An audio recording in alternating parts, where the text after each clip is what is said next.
Ministério Público Federal denuncia 21 pessoas por desvios na saúde durante a 4ª fase da Operação Maus Caminhos. Entre denunciados está o ex-deputado federal Sabino Castelo. Surto pode ser considerado e governo e prefeitura solicitam ao Ministério da Saúde a antecipação da campanha de vacinação contra a gripe. Justiça derruba suspensão e Câmara paga 16 milhões de auxílio mudança para deputados. MEC pede que escolas toquem hino nacional e leiam carta com slogan de Bolsonaro. Jornalistas são retidos em Palácio Presidencial venezuelano por ordem de Maduro. Cerca de 170 militares da Venezuela desertaram em meio a impasse nas fronteiras. Grupo de Lima defende eleições na Venezuela e rejeita intervenção. Declaração pede que Maduro seja julgado pela Corte Penal Internacional. Kim Jong-un chega ao Vietnã para a segunda cúpula do Donald Trump. Líderes da Coreia do Norte e dos Estados Unidos vão se reunir na quarta-feira em Hanoi. Policiais detidos com drogas têm prisão preventiva decretada em audiência de custódia. Empresário é assassinado após ter casa invadida por bandidos no bairro de São José. É o Jornal da Manhã que começa agora. Previsão do tempo. O Centro de Previsão de Tempo e Estudos Climáticos do Instituto Nacional de Pesquisas Espaciais está falando em variação de nuvens pela manhã com pancada de chuva localizada que poderão ser fortes e vir acompanhadas de trovadas a partir da tarde. O clima-tempo diz que é de 80% a probabilidade de chover 10 milímetros. Manaus amanhece com 24 graus de temperatura com máxima prevista para 30 graus. A umidade do ar está em 80%. Os ventos estão calmos com 10 km/h de velocidade. É terça-feira, 26 de fevereiro. 57º dia do ano. Faltam 308 para terminar 2019. Dia de Santo Alexandre. Também é o dia do comediante. O Rio Negro subiu mais 5 centímetros e seu nível em relação ao mar estava ontem em 25 metros e 47 centímetros. Foram normais as operações de pousos e decolagens no Aeroporto Internacional Eduardo Gomes durante a madrugada. Datas e fatos. 1935, Adolf Hitler cria Luftwaffe, a Força Aérea Alemã. 1937, Luiz Carlos Prestes é julgado pelo Supremo Tribunal Militar por crime de deserção. Condenado, ele ficaria preso até 1945. 1938, Brasil aprova sua segunda Constituição. 1952, Winston Churchill, primeiro-ministro da Grã-Bretanha, anuncia que seu país possui bombas atômicas. 1969, presidente Arthur da Costa e Silva edita o ato institucional. 1997, o governo suíço aprova a indenização de sobreviventes e de herdeiros de vítimas do Holocausto que tiveram seus depósitos bloqueados nos bancos do país após a Segunda Guerra. Ano 2000, o Papa João Paulo II visita o Monte Sinai, no Egito. Em 2003, asilo de Kentucky, Estados Unidos, é destruído por incêndio. 11 pessoas morreram. Agora 5h51 em Manaus. Local. Sejam bem-vindos ao Jornal da Manhã. Bom dia, Edson Mello. Bom dia, Paulo Guerra. Bom dia, ouvintes. O Departamento Estadual de Trânsito, Detran, reforçou no último final de semana a fiscalização da lei seca, realizando 323 testes de bafômetro nas proximidades de bandas e blocos carnavalescos que antecede o carnaval. O quantitativo representa um aumento de 30,77% em relação ao mesmo período do ano passado, quando foram realizados 247 testes de alcoolemia. Neste ano, embora uma quantidade maior de testes de bafômetro tenha sido aplicada durante as blitz, o total de motoristas flagrados sob efeito do álcool ou quase se recusaram a fazer o teste caiu de 52 para 28 em comparação ao mesmo período de 2018, uma queda de 46%. 5h52 em Manaus. Primeiras informações desde as ruas da cidade com o repórter Alberto Peregrini. Bom dia, Peregrini. Bom dia Paulo Guerra, bom dia Edson Mello, bom dia Eduardo Silva, bom dia ouvintes do Jornal da Manhã. No último final de semana aconteceu um fato que não foi noticiado, Peregrini, relacionado com o transporte coletivo. O que foi que aconteceu? Os motoristas estavam também trabalhando como cobradores, Peregrini? Pois é, Paulo, uma situação que deixou os motoristas aí revoltados e principalmente os cobradores. Houve um certo tumulto, houve uma certa manifestação, ônibus deixaram de circular na cidade das empresas Vega e Via Verde. Segundo o Sindicato dos Rodoviários, os empresários queriam que os motoristas trabalhassem já como motorista comum fazem e acrescentasse a função de cobrador. Os motoristas e cobradores não aceitaram, ônibus deixaram de sair, houve ação do sindicato que não aceita de forma alguma esse tipo de prática, Paulo. Pois é, Peregrino, isso aconteceu no domingo para que não cause uma confusão pensando no que aconteceu agora. É um fato que aconteceu no domingo e que repercutia também no dia de ontem, não é, Peregrini? Repercutia e muito, Paulo Guerra. Os motoristas não vão aceitar, bem como o sindicato e as empresas também, né, Paulo? Estão passando por cima de tudo. Para que se faça uma prática dessa, tem que vir a lei, tem que passar por Câmara, tem que ser aprovado também pela Prefeitura, mas os empresários não, querem meter goela abaixo, né? Foi assim que foi colocado e infelizmente, né, houve esse tumulto e a população foi prejudicada sim, Paulo. Muitos ônibus deixaram de circular no domingo dessas duas empresas que nós citamos agora há pouco. E, Peregrino, o transporte coletivo está funcionando sem a normalidade nesta manhã?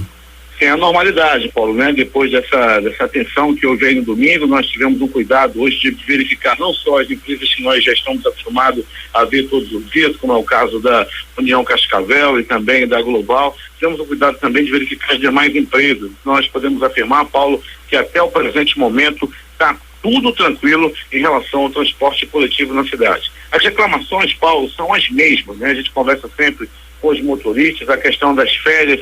O motorista sai de férias, fica em casa os 30 dias, não recebe nada quando vai de férias, quando volta também o dinheiro ainda não caiu, 3, 4, 5 meses depois é que vão receber o dinheiro das férias.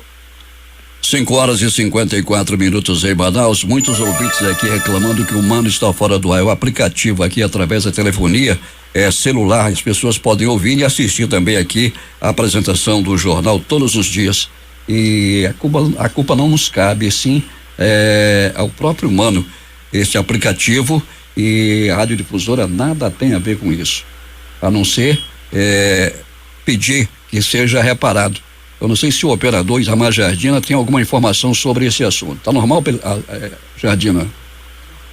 E vai ser dado uma atualizada agora, segundo o operador, o nosso sonoplasta Itamar Jardina. Mas, Peregrino, como é que está o tempo aí na área onde você se encontra? Nublado, Paulo, temos um tempo nublado até o presente momento. Nós estamos no coração da zona leste da cidade, na rotatória do São José, aqui próximo ao Global, próximo ao terminal. Está um pouquinho nublado, Paulo, pode chover sim, tem ameaça de chuva para qualquer momento. Peregrino, um homem morreu esfaqueado lá no município de Itacoatiara. Foi, Paulo, ele tinha 30 anos de idade e esse crime ainda tem circunstâncias misteriosas. Não se sabe ainda por que foi e quem foi que matou esse homem lá no município de Itacoatiara. E uma casa foi invadida, a casa de um empresário no bairro de São José foi invadida. Ele foi assassinado e o que chama a atenção, o que intriga é que não foi levado nada Peregrino da casa. Pois é, Paulo, né? Na casa do Vanderlei Cunha de Souza, ele tinha 48 anos de idade, Paulo era um homem bem sucedido, era empresário, entraram na casa dele, arrombaram a porta, chegaram até ele e infelizmente, Paulo Guerra, o mataram a tiros. Isso aconteceu lá na Rua Castanho, no bairro de São José. 5h56 em Manaus. E Peregrino, e até daqui a pouco, quando você vai trazer os detalhes de tudo o que aconteceu nas últimas horas na cidade. Vamos sim, Paulo, vamos destacar também, inclusive daqui a pouco, Paulo, dizer que a casa do empresário João Feitosa, lá do Ponto da Madeira, em Manacapuru, foi invadida por bandidos. Paulo Guerra, os bandidos entraram na casa dele na hora do almoço, humilharam a família, levaram o que tinha, levaram dinheiro, levaram os celulares e o pior de tudo, como diz o empresário, foi a humilhação que a família passou na mão dos bandidos que entraram na casa dele na hora do almoço. Você tem uma ideia, Paulo? Os familiares dele foram puxados pelo cabelo, trancados no banheiro, foram humilhados, o empresário foi agredido e daqui a pouco a gente vai trazer os detalhes desse crime bárbaro, dessa invasão ao domicílio lá no município de Manacapuru. Paulo Guerra. 5h57, estou lendo aqui no aplicativo Mano, muita calma nessa hora, é o que recomenda o sonoplasta Itamar Jardina. Já está normalizado o Mano, segundo ele informou ainda há pouco, depois que ele fez um check-up aqui, fez um reparo aqui no aplicativo Mano, e já confirmado pelos nossos ouvintes. A população que reside no interior do estado também pode auxiliar os órgãos do sistema de segurança a elucidar crimes fazendo denúncias pelo Disque 181 da Secretaria de Estado de Segurança Pública. O 181 é o canal oficial para denúncias. A plataforma é bem abrangente. O melhor de tudo é que a ligação é gratuita tanto na capital quanto no interior do estado, de celular e de números convencionais, e é garantido o anonimato. Não há registro do telefone do denunciante, garantiu o secretário executivo de inteligência, Sandro Sarkis. A Secretaria de Estado do Trabalho, CETRAB, por meio do Sistema Nacional de Emprego, SINE, oferece 301 vagas de emprego nesta terça-feira. Os interessados devem comparecer na sede da CETRAB, localizada na Galeria MAS, na Avenida Djalma Batista, entre o Mazuna Shopping e o Manaus Plaza Shopping. A distribuição das senhas ocorre às 7 horas e o atendimento é de 8 às 17 horas. 3 cursos de língua brasileira com sinais libras estão com inscrições abertas desde ontem em escolas da rede pública de Manaus. São 180 vagas de nível 1 e 3, básico e avançado, na Escola Estadual de Atendimento Específico Maiara Redman Abel, e 90 vagas para nível 1 na Escola Educacional Desembargadora André Araújo. A formação é para profissionais da educação, pessoas com surdez, familiares e a comunidade em geral. A Marinha do Brasil, por intermédio do Comando de Pessoal de Fuzileiros Navais, inicia hoje, amanhã, as inscrições para o concurso de admissão às turmas 1 e 2 de 2020 do curso de formação de soldados fuzileiros navais. As inscrições para as 960 vagas estarão abertas até o dia 28 de março e poderão ser realizadas pelo site www.mil.br/CFN ou presencialmente nos endereços listados no edital. Entre os principais requisitos para a inscrição estão ser brasileiro, sexo masculino com idade de no mínimo 18 anos e no máximo 21 anos em 1º de janeiro de 2020 e ter o ensino médio completo. Moradores do Novo Remanso, em Itacoatiara, estão reclamando das péssimas condições de trafegabilidade da estrada que liga a M10 àquela vila. Outras vicinais, não só de Itacoatiara, como de outros municípios, como Iranduba, estão quase intransitáveis. Aqui em Manaus, quem reclama são os moradores dos bairros de São Francisco e Japim, onde várias ruas estão esburacadas, situação agravada com as fortes chuvas que caem diariamente. No conjunto Atílio Andreasa, a principal rua por onde trafegam os ônibus, a situação não é diferente. A prefeitura espera reduzir para 11 dias úteis o prazo nas concessões de aposentadorias dos servidores municipais. Atualmente, essa média é de 13 dias, resultado abaixo do prazo limite de 18 dias úteis estabelecidos pela Manaus Previdência, órgão responsável pela gerência do regime próprio de previdência dos servidores do município. O presidente da Comissão Permanente de Segurança Pública da Assembleia Legislativa, deputado Cabo Maciel, iniciou ontem extensa agenda de compromissos com reuniões e visitas e cortesias a integrantes da bancada amazonense e de outros estados na Câmara e no Senado Federal em Brasília. O deputado busca apoio para projetos de desenvolvimento do estado. Ações de conscientização e enfrentamento a crimes contra as crianças e adolescentes serão ampliadas durante o Carnaval 2019. A princípio no município de Manaus, em ação conjunta com as comissões da Ordem dos Advogados do Amazonas, OAB, Delegacia Especializada em Proteção à Criança e ao Adolescente e a Comissão de Promoção e Defesa dos Direitos das Crianças, Adolescentes e Jovens da Assembleia Legislativa, presidida pelo deputado estadual Álvaro Campelo, do PP. A Blitz de Proteção ao Público Infanto-Juvenil tem como objetivo informar e conscientizar a população amazonense aos sinais de violência sexual, trabalho infantil, uso de álcool, entre outros crimes. Temos informações com o repórter José Alberto Zegdeg. Muito bem, Paulo Guerra. Prefeitura de Manacapuru inicia Semana Nacional de Ações Educativas para a Prevenção da Gravidez na Adolescência. A Prefeitura de Manacapuru, por meio das Secretarias Municipal de Saúde, Censa, de Assistência Social, SEMAS, de Educação, SEMED, Secretaria de Educação do Estado, SEDUC, e Conselho Municipal dos Direitos da Criança e Adolescente, CMDCA, deram início à Semana Nacional de Prevenção da Gravidez na Adolescência. As ações são destinadas a adolescentes com idade de 12 a 18 anos e têm como medida disseminar informações sobre ações preventivas e educativas que contribuam para a redução da incidência da gravidez na adolescência. Durante esse período acontecerá intensificação das ações das escolas do município. A equipe já esteve ontem, dia 25, no Centro de Referência de Assistência Social CRAS, no Conjunto Ataliba, levando mais informações sobre o assunto. Hoje, dia 26, as equipes do Núcleo de Apoio à Saúde da Família, NASF, das UBSs Sebastiana de Melo, José Luiz Santos Ventura e Gaspar Fernandes, estarão nas escolas de José Cefaí, José Mota e Nossa Senhora de Nazaré. Bem, Paulo, lá no extremo sul do município de Manacapuru, mais precisamente na localidade conhecida como Lago Grande, pense num lugar distante. Pois é, lá está um ouvinte assíduo deste noticioso, o seu Zé Quelé, que não perde um Jornal da Manhã. E não pense que é pelo aplicativo, não. Ainda é pelo radinho de pilha que ele sintoniza todos os dias a difusora para ouvir o grande Jornal da Manhã. Ao seu Zé Quelé, nossos agradecimentos pela audiência. De Manacapuru, Zeg-Deg para o Jornal da Manhã.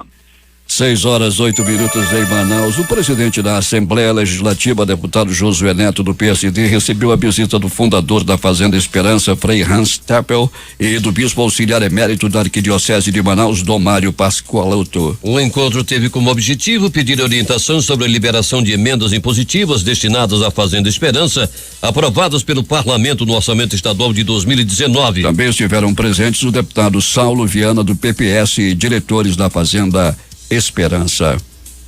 O deputado estadual Sinésio Campos, do PT, fez ontem na Assembleia Legislativa breve resumo da viagem realizada a semana que passou durante 5 dias ao Equador. Campos foi verificar em loco as possibilidades de implementação do eixo multimodal Manta-Manaus. Segundo o parlamentar, o projeto pretende viabilizar de forma mais curta o transporte de mercadorias entre a cidade de Manta, no Equador, com a capital amazonense por meio da rota multimodal. Sinésio acredita na concretização do projeto e relata que a rota tem como principal objetivo melhorar as relações comerciais dentro da América do Sul, sendo também uma alternativa ao canal do Paraná com o comércio da Ásia. Na realidade, é o canal do Panamá para o comércio com a Ásia.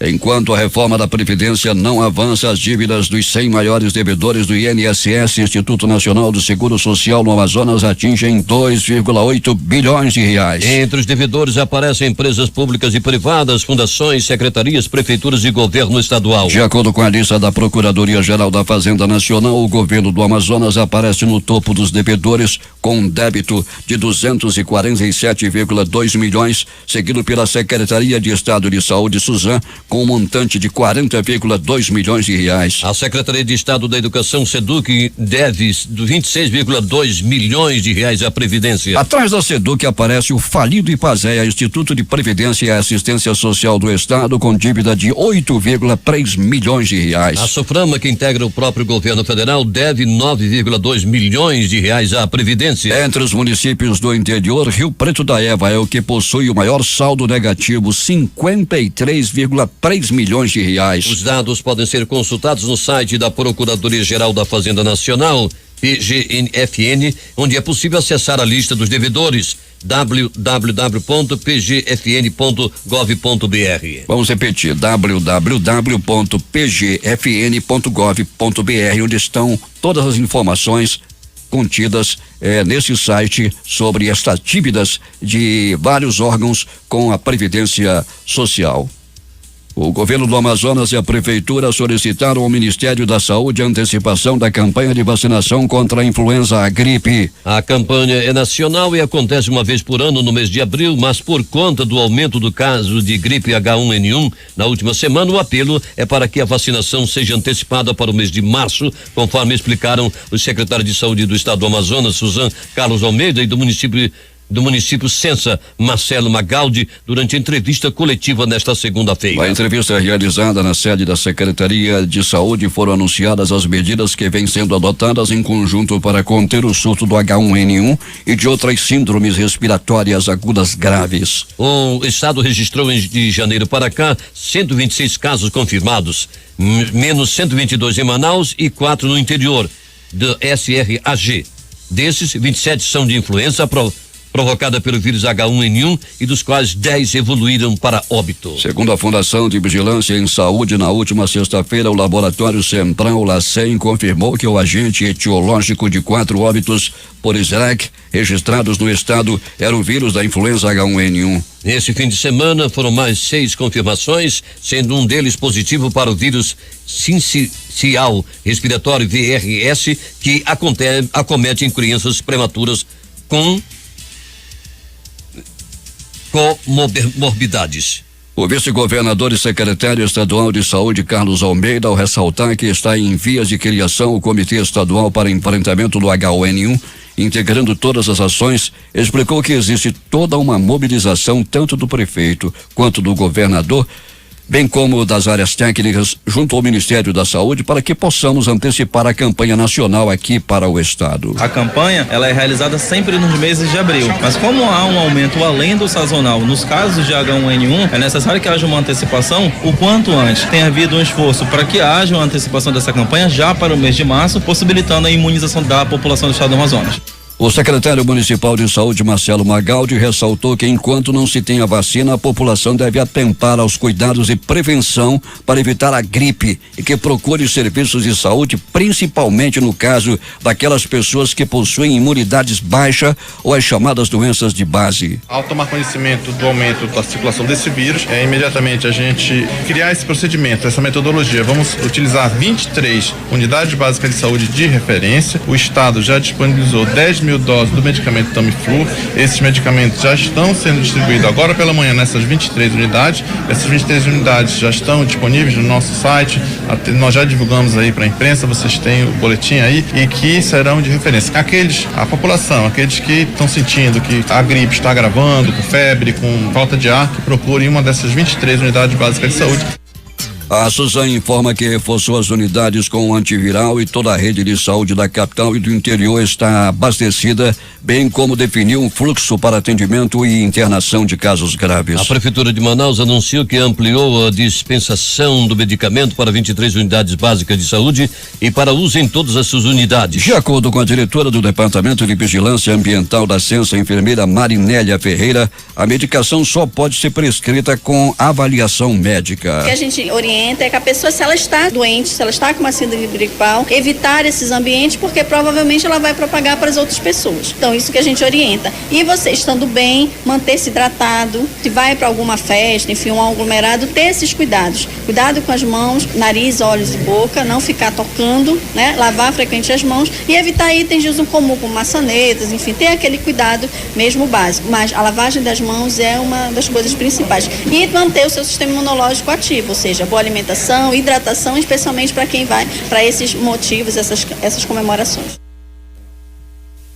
A diretora-presidente da FVS, Rosemary Costa Pinto, explicou que o surto no estado está relacionado ao que aconteceu no Brasil no segundo semestre do ano passado, quando foram registrados 3.800 casos do H1N1 e 900 óbitos no país. Ela também afirmou que o H1N1 é hoje um vírus com característica pandêmica na América do Norte e Central, principalmente nos Estados Unidos, Canadá e México, acreditando-se que essa situação também tenha influenciado no aumento dos casos no Amazonas. Todos os casos graves, que a gente chama de síndrome respiratória aguda grave, eles são notificados para a FVS e o Laboratório Central de Saúde Pública faz a coleta do material e faz o diagnóstico. Esse diagnóstico é pronto, ele não demora, o que orienta na conduta do tratamento. Se bem que existe um antiviral que é um antiviral eficiente no controle, todas as unidades de saúde estão abastecidas e os médicos, ao fazerem o atendimento, se eles identificam que o paciente encontra-se dentro da definição de caso possível de H1N1, eles já entram de imediato com o tratamento. Quanto antes esse tratamento for feito, mais rapidamente o paciente se restabelece e evita também evoluir para as formas graves. Nesta segunda-feira foram enviadas equipes da Fundação de Vigilância Sanitária para os municípios de Manacapuru, onde teve 2 casos confirmados de H1N1, além de Parintins e Itacoatiara, com um caso em cada. Também foi realizada reunião com os secretários municipais de saúde e uma equipe do Ministério da Saúde irá apoiar os trabalhos de campo a partir dessa semana na investigação em busca ativa de casos. A população indígena, gestantes, puérperas, crianças menores de 2 anos e idosos são considerados público de maior risco. 6:17.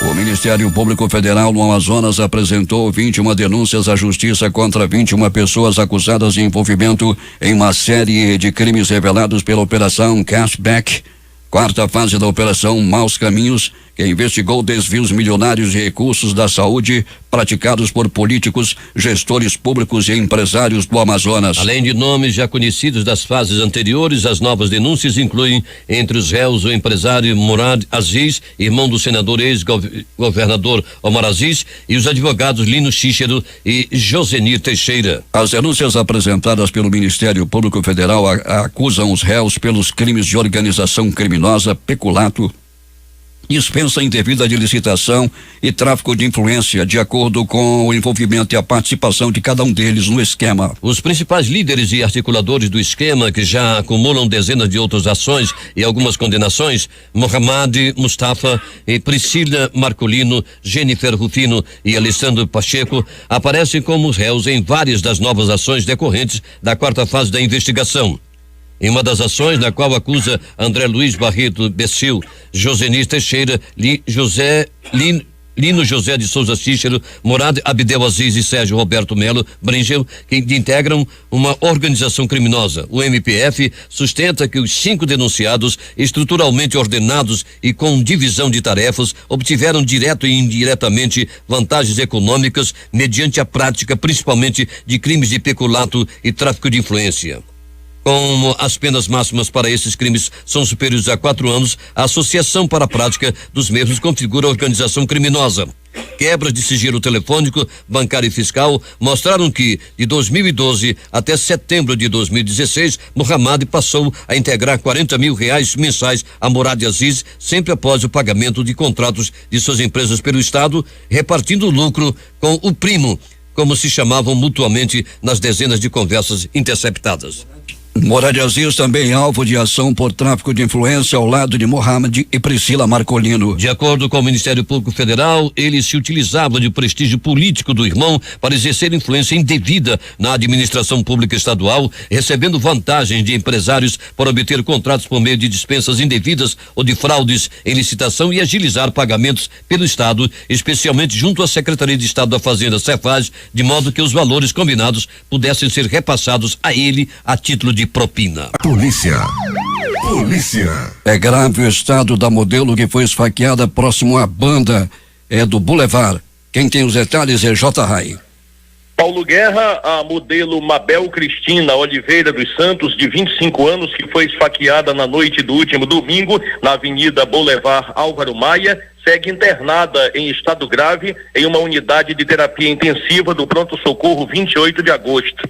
Durante a madrugada de ontem, ela passou por 4h30 de cirurgia em decorrência da facada desferida pelo venezuelano Ernesto Caldeira Rodrigues, que tentou lhe roubar o celular enquanto a jovem fazia uma selfie, ou seja, uma foto com a câmera frontal do aparelho. A facada atingiu o fígado da jovem. O ladrão foi preso pela polícia minutos depois, quando tentava fugir em um táxi. Durante a ação criminosa, também ficou ferido um amigo de Mabel, o servidor público Felipe Ferreira, de 27 anos, que, segundo as informações que nos chegaram, está fora de perigo, mas também segue internado no 28 de agosto.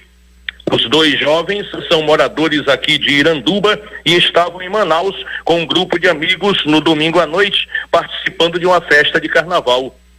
Agora pela madrugada, por volta das 5h15, eu falei por telefone com a professora Marlene Travasso, mãe de Mabel Cristina, e ela disse que a modelo continua em coma induzido. O próximo boletim médico deve sair às 11h da manhã de hoje. Mabel Cristina é técnica em higiene bucal e participou dos concursos Miss Iranduba 2017 e 2018, além de ter concorrido também em uma das edições do Miss Amazonas.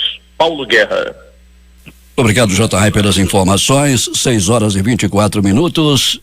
Os 2 policiais presos com 8 quilos de maconha, Rucian Virgulino Carlos, da Polícia Civil, e PM Caio da Silva Lima, tiveram uma prisão preventiva decretada em audiência de custódia ontem. A prisão foi realizada neste domingo no centro de Manaus durante a operação da Secretaria Executiva Adjunta de Operações. O policial civil e militar tiveram a prisão em flagrante convertida a prisão preventiva em audiência de custódia no Tribunal de Justiça, que ocorreu na tarde da segunda-feira.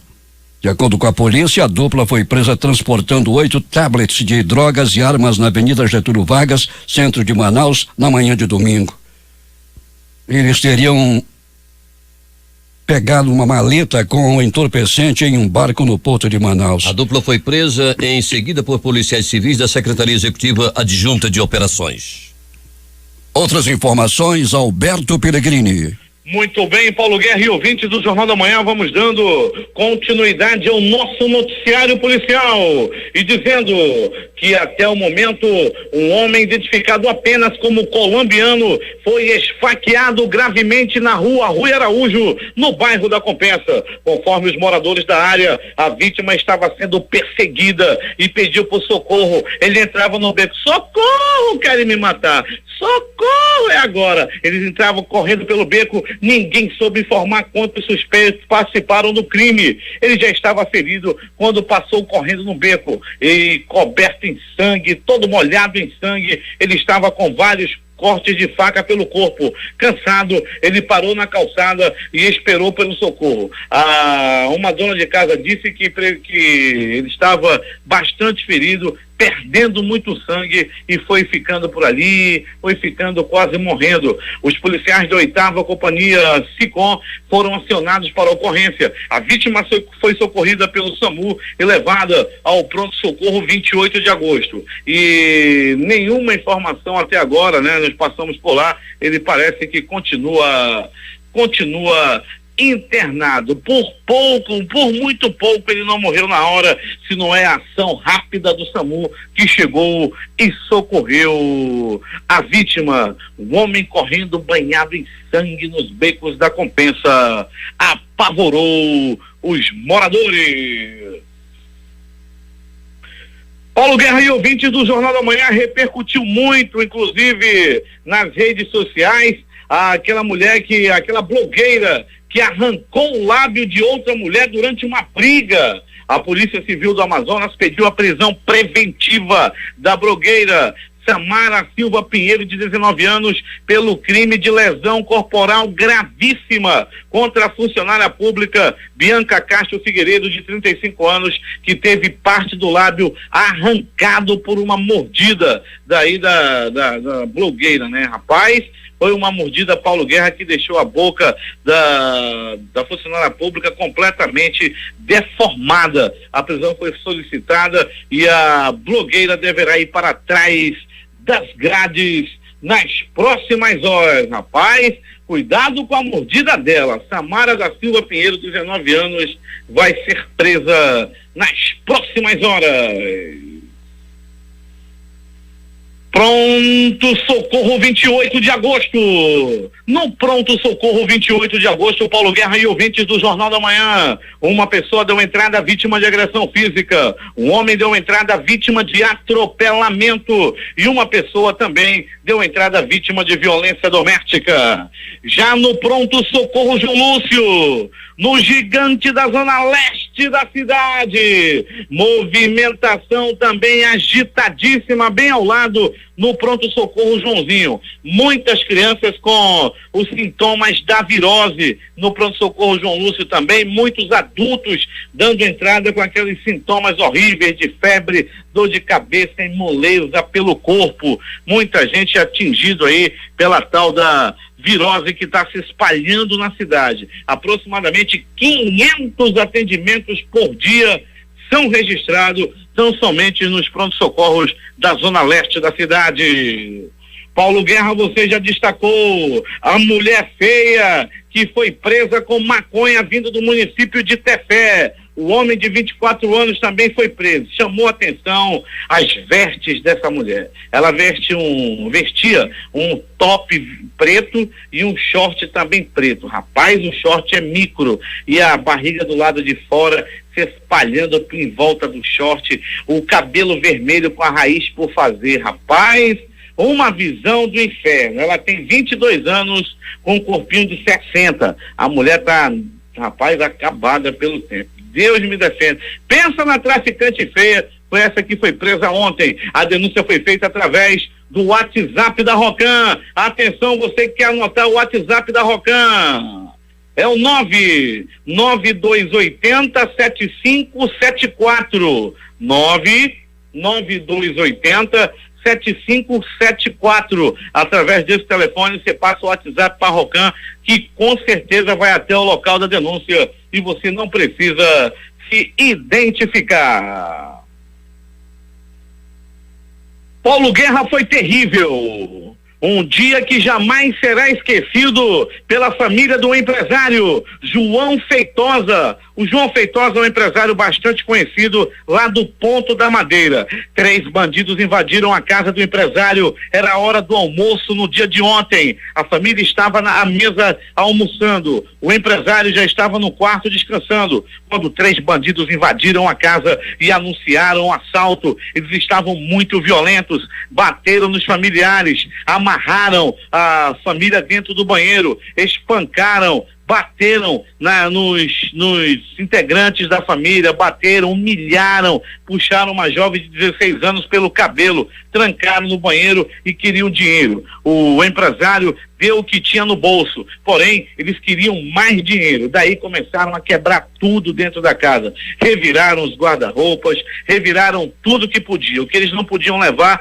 saíam quebrando. Logo eles foram trancados no banheiro e a polícia só chegou momentos depois. Paulo Guerra e ouvintes do Jornal da Manhã, os familiares só conseguiram se libertar horas depois e um deles saiu pelo buraco do ar-condicionado, daí que a polícia foi acionada. O empresário, graças a Deus, ninguém morreu da família, mas ficaram aí, com sequelas psicológicas aí que jamais irão esquecer, sem dúvida nenhuma, o perrengue que passaram na mão de bandidos aí no município de Manacapuru. Os policiais da PM estão reclamando pela falta de estrutura e até mesmo de combustível. Apenas 15 litros de combustível são disponibilizados para a polícia em Manacapuru, para cada viatura em Manacapuru. E os policiais dizem que com esse quantitativo de gasolina não dá para fazer um policiamento de qualidade. A Secretaria de Segurança precisa reforçar e muito o policiamento no município de Manacapuru. É agora! As notícias do Instituto Médico Legal em Itacoatiara.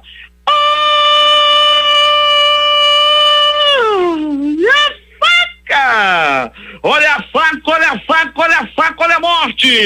Em circunstâncias misteriosas, um homem até o presente momento não identificado foi assassinado com 1, 2, 3, 4 golpes de faca na barriga. Ele ainda agonizou por alguns momentos, entretanto não resistiu aos ferimentos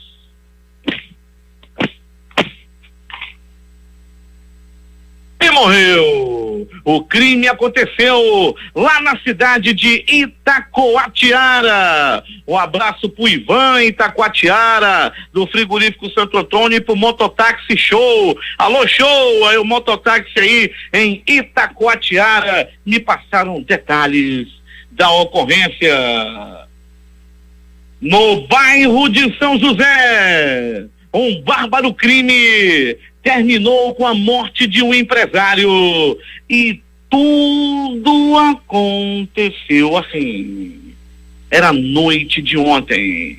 Tudo parecia tranquilo na Rua Castanho, no bairro de São José. A maioria das pessoas estavam assistindo a novela. Mais uma vez a novela, Valentina parecia leve. Ela tinha se entregado aos braços do Leon. Aquele homem que era gato e virou homem, agora está seduzindo a perigosa Valentina. Nesse mesmo momento, o Paulo Guerra e ouvintes do Jornal da Manhã, um empresário estava dormindo, estava dentro de casa, quando de repente 3 homens invadiram a casa, chutaram a porta e atiraram 1, 2, 3 tiros no empresário, que infelizmente acabou morrendo dentro da casa onde morava. O detalhe, Paulo Guerra e ouvintes do Jornal da Manhã: nenhum pertence foi levado da casa do empresário. O bandido entrou com um único objetivo: matar o empresário, e infelizmente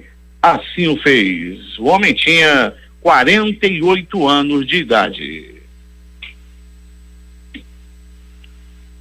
O Instituto Médico Legal realizou nas últimas 24 horas 62 exames de corpo de delito. Hoje, na permanência do IML, o George e o Alberto, doutor Tiego, melhor dizendo, doutor Tiego hoje estava fazendo as necrópsias, teve trabalho até demais a noite passada. A reportagem foi de Alberto Pellegrini para o Jornal da Manhã. Esportes. Nesta segunda-feira, o maior artilheiro da história do Fluminense, Valdo, morreu aos 84 anos. Com 319 gols em 403 jogos, o atacante ainda é o jogador que mais balançou as redes vestindo a camisa do tricolor. O Corinthians já está em Buenos Aires para a partida desta quarta-feira contra o Racing às 21h30 horário de Brasília, e pela volta da primeira fase da Copa Sul-Americana. 2 jogos ontem à noite pelos campeonatos estaduais. No Paulista, a Ferroviária venceu o Oeste por 2-1. No Gaúcho, o Grêmio fez 2-0 em Veranópolis. Os jogos de hoje: às 19h15, Copa Sul-Americana, Santos e River Plate do Uruguai. Às 21h30, Fluminense e Antofagasta. 21h30, Copa do Brasil, Atlético do Ceará e Atlético de Goiás. 19h15 vão jogar pelo Campeonato Gaúcho, São José e Pelotas. 19h30, Campeonato Pernambucano, Vitória e Santa Cruz. Últimas notícias. Saem hoje os dados de janeiro da Pesquisa Nacional por Amostra de Domicílios Contínua, o PNAD Contínua. Em dezembro, o país tinha 12,195 milhões de desempregados, segundo o Instituto Brasileiro de Geografia e Estatística, o IBGE. Também serão conhecidos os dados sobre a renda domiciliar per capita dos estados em 2018 e o relatório da dívida pública do mês de janeiro. O ministro da Educação, Ricardo Vélez, pediu em e-mail enviado às escolas de todo o país que os alunos sejam filmados durante a execução do hino nacional. O MEC também solicita a leitura de uma carta com o slogan do governo Bolsonaro: Pátria Amada Brasil. O Ministério diz que a atividade é um incentivo à valorização dos símbolos nacionais. O pedido causou reação e foi criticado por juristas e educadores. Registro de imóveis sequestra sítio de Atibaia após ordem de juíza que condenou Lula. Justiça ainda deve decidir quando a propriedade pode ir a leilão. Ex-presidente foi condenado a 12 anos e 11 meses de prisão no processo da Lava Jato, que apura recebimento de propina por meio de reformas. 4 dias após a Justiça Federal derrubar a suspensão do auxílio mudança, a Câmara dos Deputados informou ter depositado o benefício nesta segunda-feira. Ao todo foram pagos 16.104.951 reais a 477 parlamentares entre eleitos e reeleitos. O pagamento havia sido proibido pela Vara Federal Civil e Criminal de Ituiutaba, Minas Gerais, em 24 de janeiro, mas no último dia 21 a decisão foi derrubada pela Justiça Federal de Sergipe. Dos 513 deputados, só não receberam o auxílio mudança os suplentes, que só recebem depois de 30 dias no exercício do mandato, e os deputados que se licenciaram para assumir cargos no Poder Executivo Federal, Estadual ou Municipal. 6 integrantes de uma equipe da Univision Notícias ficaram retidos no Palácio Miraflores, sede da presidência da Venezuela, na tarde desta segunda-feira. Segundo a emissora, a maior rede de televisão hispânica dos Estados Unidos, a ordem partiu de Nicolás Maduro. O Sindicato Nacional dos Trabalhadores de Imprensa da Venezuela comunicou que eles foram liberados pouco mais de uma hora depois. O equipamento e a gravação não foram devolvidos. Em uma nota em seu site, a emissora de TV disse que o presidente estava sendo entrevistado pelo jornalista Roger Ramos, mas não gostou do teor de algumas das perguntas. Ele então interrompeu a gravação, mandou confiscar o equipamento e deter os profissionais. O líder da Coreia do Norte, Kim Jong-un, chegou nesta terça-feira rodeado de um forte dispositivo de segurança ao Vietnã, onde realizará na quarta sua segunda cúpula com o presidente dos Estados Unidos, Donald Trump, segundo antecipou a agência sul-coreana Yonhap. O trem blindado no qual viajou Kim desde Pyongyang atravessou, pouco depois das 8 horas do horário local, a fronteira que separa a China do país indochinês e chegou à estação de Dongdang, onde o líder entrou em um automóvel para deslocar-se até Hanoi, sede da cúpula. A expectativa é que esta segunda reunião com Trump sirva para dar um impulso ao processo de desnuclearização do regime que os dois líderes trataram na primeira cúpula realizada em Singapura no ano passado. Manaus 6h45. Representantes do Grupo de Lima pediram nesta segunda-feira soluções pacíficas para a crise humanitária na Venezuela. Em reunião em Bogotá, capital da Colômbia, o vice-presidente dos Estados Unidos, Mike Pence, reforçou apoio ao autoproclamado presidente interino venezuelano Juan Guaidó e prometeu novas sanções ao regime de Nicolás Maduro. Além disso, Pence reforçou a mensagem do presidente norte-americano Donald Trump aos militares da Venezuela de que eles devem deixar a lealdade ao regime Maduro e apoiar Guaidó. Caso contrário, vão perder tudo, reforçou o vice, repetindo a fala de Trump. No encontro, os países integrantes do Grupo de Lima aceitaram a Venezuela, representada por Guaidó, como novo membro da associação. Entre os participantes da cúpula estava o vice-presidente do Brasil, Hamilton Mourão. O vice-presidente do Brasil, Hamilton Mourão, afirmou que o governo brasileiro acredita ser possível encontrar uma solução sem qualquer medida extrema para, segundo ele, devolver a Venezuela ao convívio democrático das Américas. O grupo também pediu que o Tribunal Penal Internacional leve em consideração a grave situação humanitária na Venezuela, a violência criminosa do regime de Nicolás Maduro contra civis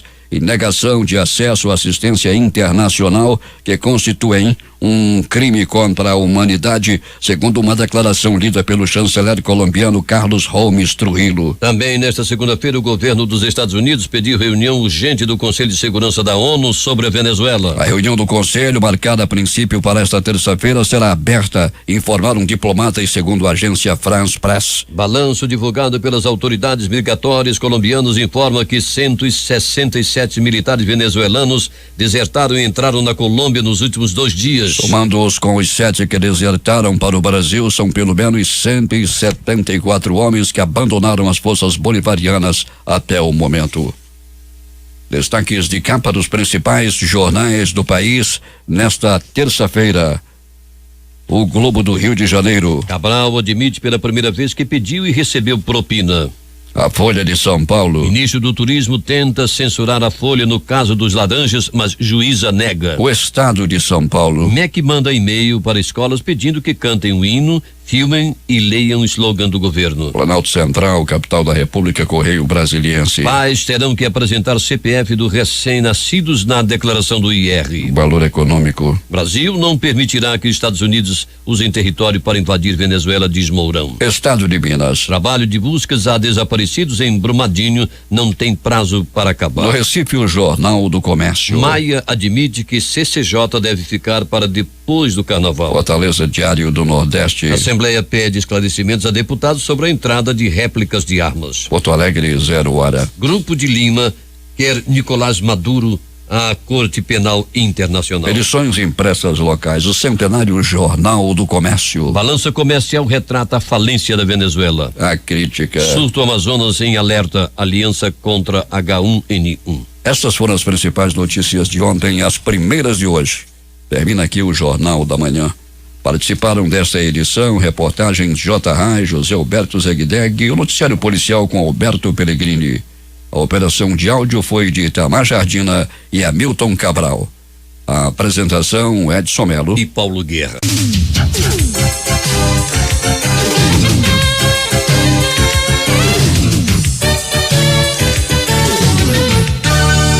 Atenção para esta missa convite. Familiares de José Barroso Martins convidam para a missa de 1 ano que será celebrada hoje às 19h30 na matriz de Nossa Senhora de Nazaré, em Manacapuru.